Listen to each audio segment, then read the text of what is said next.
गर्मी का दिन था, धूप भी तेज थी और पेट में भूख की आग लगी हुई थी।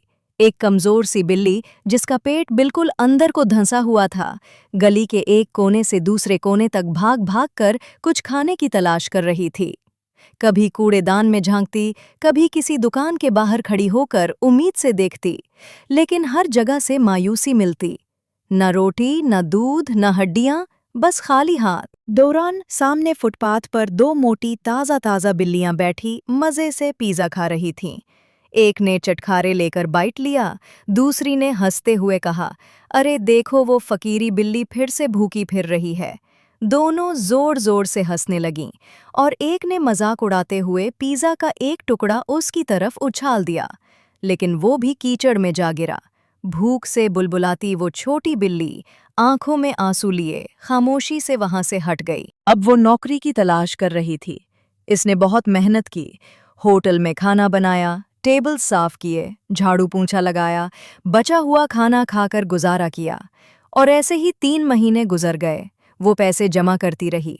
कुछ दिन गुजरे और फिर एक दिन वही बिल्ली एकदम बदली बदली नजर आई। अब वो गरीब नहीं रही थी, बल्कि उसने अपना खुद का पिज्जा स्टॉल लगा लिया था। छोटा सा स्टॉल, साफ सुथरा काउंटर, खुशबूदार पनीर और हाथ से बने गर्म गर्म पिज्जा।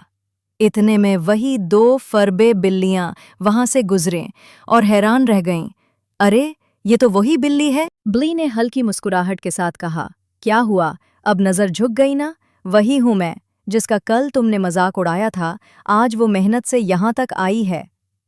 फिर उंगली से अपने स्टॉल की तरफ इशारा करते हुए बोली, चलो चलो, लाइन में लगो, पिज्जा खाना है तो। ये कहानी मज़ाहिया भी, सबक आमोज भी।